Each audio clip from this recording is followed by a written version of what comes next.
Now come to treatment of goodwill. हम लोग ने एडमिशन ऑफ अ पार्टनर में भी देखा था गुडविल बहुत इंपॉर्टेंट रोल प्ले करता है। हम लोग उसमें हमने क्या देखा था कि ओल्ड रेशियो दिया होता था, हम न्यू रेशियो निकालते थे, उसके हिसाब से सेक्रीफाइस निकालते थे। और गुडविल लाना, गुडविल बांटना, वो सारी चीजें हम लोग न्यू रेशियो के ऊपर और सेक्रीफाइस रेशियो पर करते थे।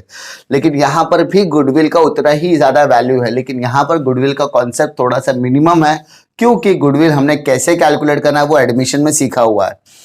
ठीक है, और उसको खाली कैसे करना है वो सारी ट्रीटमेंट का हमको करना, बाकी कुछ नहीं। गुडविल लाना नहीं है, गुडविल बांटना नहीं है। यहाँ पे जो गुडविल का ट्रीटमेंट है उसको सिंपलीफाइड तरीके से करने की जरूरत है बस। यहाँ पर सबसे पहले गुडविल 3 तरीके से आपको पूछा जाएगा। गुडविल के यहाँ पर 3 नेचर दिए जाएंगे। 3 तरीके से आपको गुडविल का ट्रीटमेंट पूछता है। गुडविल के टोटल 3 तरीके के ट्रीटमेंट है। सबसे पहला ट्रीटमेंट की हम लोग बात करें तो goodwill of the firm. Goodwill किसका? फर्म का। फर्म मतलब पूरे बिजनेस का। पूरे बिजनेस में कितने पार्टनर होते हैं? 3, तो वो पूरे फर्म का गुडविल है। दूसरा नेचर होगा goodwill of retiring partner.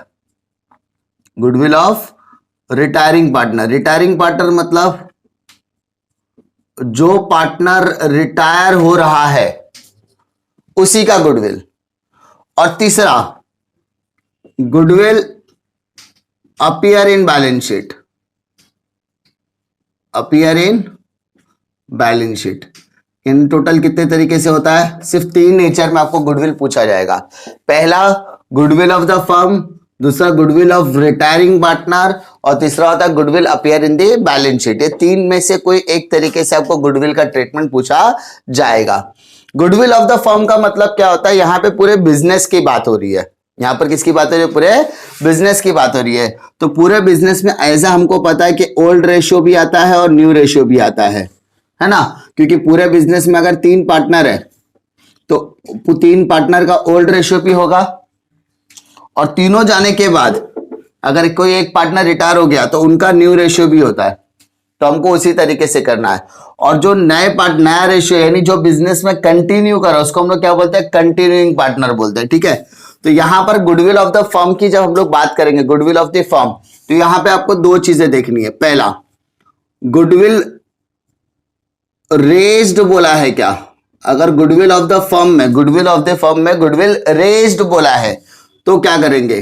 Goodwill raised मतलब गुडविल कैलकुलेट किया, और कैलकुलेट करने के बाद उसकी एंट्री पास करो। गुडविल कैलकुलेट किया, लेकिन ये कैलकुलेशन किसका किया? फर्म का कैलकुलेशन किया। वापस बोल रहा हूं, कैलकुलेशन 2 तरीके का होता है। फर्म का कैलकुलेशन किया तो ये एंट्री आएगी, और फर्म में मल्टीप्लाई बाय रिटायरिंग पार्टनर कर दिया तो वो रिटायरिंग पार्टनर में कन्वर्ट है। यही 2 डिफरेंस है, समझे? मान लो मेरा गुडविल का टोटल अमाउंट आ गया 50,000 रुपया, पूरा अमाउंट कैलकुलेट किया, एवरेज प्रॉफिट निकाला, टोटल प्रॉफिट वगैरह सब निकाल के मेरा आंसर आ गया 50,000। तो ये 50,000 क्या होगा? गुडविल ऑफ द फर्म हो गया। लेकिन अगर बोलेगा रिटायरिंग पार्टनर का, और रिटायरिंग पार्टनर का रेशियो 2/5, तो 10,000 उसका आ गया। यानी मैं ये वाले सब में नहीं चला गया, मैं ये पार्ट में चला गया। समझा? थोड़ा सा डिफरेंस होता है, बाकी कुछ नहीं। तो यहाँ पे फर्म का गुडविल बोला है, तो फर्म में पहले कितने लोग थे? 2 या 3? पहले कितने लोग थे? 2 पार्टनर थे कि 3 पार्टनर थे? 3 पार्टनर थे। तो एंट्री आ जाएगी goodwill account debit, goodwill account debit to all partners. All partners मतलब पूरे, ऑल पार्टनर्स कैपिटल अकाउंट। और यहां पर कौन सा रेशियो आ जाएगा बेटा? Old ratio. कौन सा पार्टनर आ जाएगा? Old ratio. कोई तकलीफ? लेकिन अगर अगर अगर अगर क्वेश्चन में गुडविल रेज्ड के साथ, गुडविल रेज्ड के साथ रेज्ड एंड राइट ऑफ बोला है, वापस बोल रहा हूं, goodwill raised and write off बोला है, तो ये रेज की एंट्री हमने ऊपर पास की है, तो अब किसकी एंट्री पास करेंगे? राइट ऑफ की। राइट ऑफ की एंट्री मतलब पहले 3 पार्टनर थे, 3 में से एक पार्टनर रिटायर हो गया, तो बचा कौन? Continuing partner. 2 पार्टनर बचे, तो वो हो गया continuing partner account debit, continuing partner account debit, continuing partners capital account debit to goodwill account. तो ये कौन से रेशियो में डील करेंगे? तो ये डील करेंगे न्यू रेशियो में। कौन से रेशियो में? न्यू रेशियो में। कोई तकलीफ? गुडविल रेज्ड बोला तो यही करने का, लेकिन क्वेश्चन में goodwill raised and write off बोला तो रेज भी करो और राइट ऑफ की एंट्री आ जाएगी। तो रेज की एंट्री ऊपर है, राइट ऑफ की एंट्री मैंने यहां पर पास की हुई है। डिफिकल्टी? गुडविल रेज बोला तो goodwill account debit to all partner, तीनों पार्टनर आ जाएंगे। और write raised and write off बोला तो रेज की एंट्री पास करने के बाद क्या एंट्री आएगी? कंटिन्यूइंग, जो पार्टनर कंटिन्यू कर रहे, नए पार्टनर, मतलब दो तीन में से एक पार्टनर चला गया तो बचा कौन? दो पार्टनर, तो वो दोनों पार्टनर हो गए कंटिन्यूइंग पार्टनर और रेशियो क्या जाएगा? New ratio. सेम चीज रिटायरिंग के नाम पर आएगा।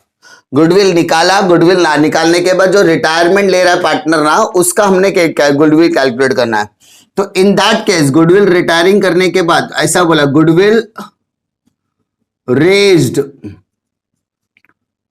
To extent of retiring partner, यानी गुडविल रेज करना है। गुडविल क्या करना है आपको? रेज करना है, लेकिन किसका? रिटायरिंग पार्टनर का। गुडविल किसका रेज करना है? रिटायरिंग पार्टनर का। तो in that case retiring partner का गुडविल निकालोगे। सिर्फ किसका गुडविल निकालोगे? Retiring partner. तो entry goodwill account debit to retiring partner. क्यों? क्योंकि हम लोग सिर्फ रिटायरिंग पार्टनर का ही गुडविल निकाल रहे हैं।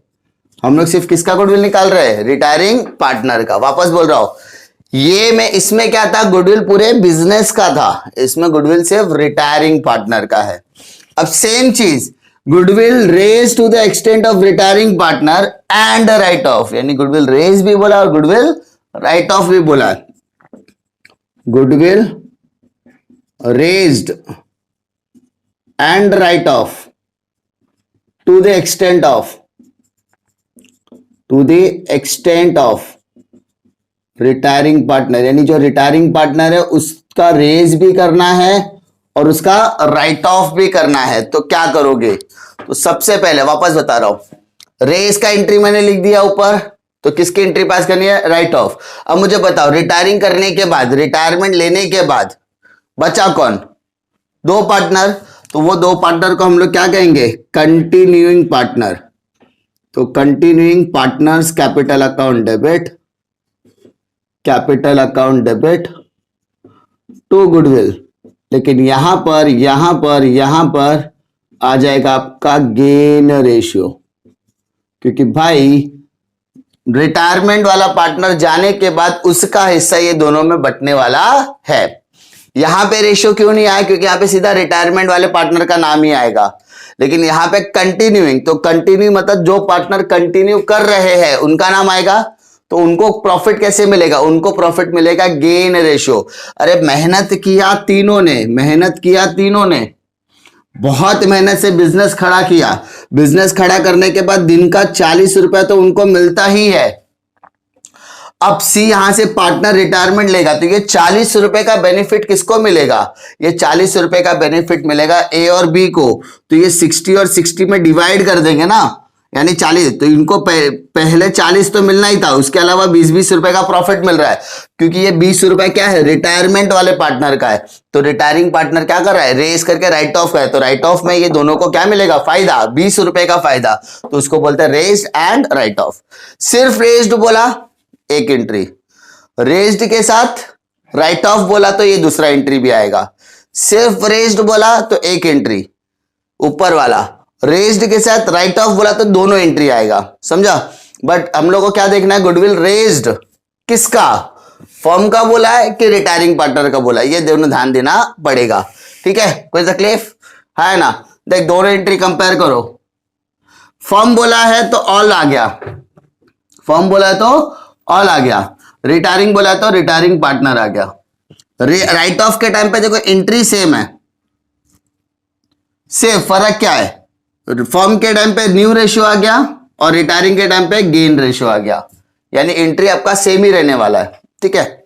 और तीसरा टाइप क्या पूछा जाएगा? Goodwill appear in the balance sheet. अगर गुडविल बैलेंस शीट में आता है तो उसका दो ही पॉसिबिलिटी है, या तो वैल्यू बढ़ेगा या तो वैल्यू कम होगा। वैल्यू अगर बढ़ता है, अगर इंक्रीज होता है, इंक्रीज इन गुडविल, गुडविल का वैल्यू अगर बढ़ता है तो फायदा कि नुकसान? फायदा। तो entry goodwill account debit, goodwill account debit to revaluation account, यही बोलते हैं ना। अब रिवैल्यूएशन का आप लोग दूसरा शब्दों में क्या कहते हो? Profit and loss adjustment. दूसरा, अगर इंक्रीज नहीं हो रहा तो क्या करेंगे? क्या होगा फिर? डिक्रीज होगा ना। इंक्रीज नहीं हुआ तो क्या होगा? डिक्रीज। डिक्रीज हुआ तो entry revaluation account debit to goodwill, revaluation account debit to goodwill. कोई तकलीफ? ये दो एंट्री आएगी। अभी आप इंक्रीज और डिक्रीज को हम लोग रिवैल्यूएशन में ही डालेंगे, क्योंकि हमको यही आदत है कि एसेट इंक्रीज होता है तो रिवैल्यूएशन में डालता है, डिक्रीज होता है तो भी रिवैल्यूएशन में डालते हैं। लेकिन कभी कभी कोई कोई प्रोफेसर क्या सिखाता है, रिवैल्यूएशन की जगह पर आप पार्टनर्स कैपिटल में डालो, जो गलत नहीं है, दोनों चलता है। लेकिन हम लोग क्या करेंगे? हम लोग रिवैल्यूएशन के थ्रू ही करेंगे, क्योंकि वो याद रहता है कि एसेट में प्लस माइनस हुआ तो रिवैल्यूएशन में डालना ही है। ठीक है, डिफिकल्टी इतने में, ये इतने वाला पार्ट में कोई डिफिकल्टी नहीं। ये तीनों में से कैसा आएगा वो क्वेश्चन के ऊपर डिपेंड है। ज्यादातर गुडविल अगर आपको सीधा बैलेंस शीट में दिख रहा है, मतलब तीसरा पार्ट, कुछ करने का नहीं, या तो इंक्रीज या तो डिक्रीज। लेकिन अगर गुडविल नीचे दिया है तो आपको ध्यान से पढ़ना जरूर पड़ेगा कि गुडविल बोला तो है, लेकिन किसका? फर्म का बोला है, यानी पूरे बिजनेस का बोला है, कि रिटायरिंग पार्टनर। वही थोड़ा सा सेंटेंस में ध्यान देने का, बाकी सारा काम क्या है आपका? आसान हो जाएगा। ठीक है, फटाफट।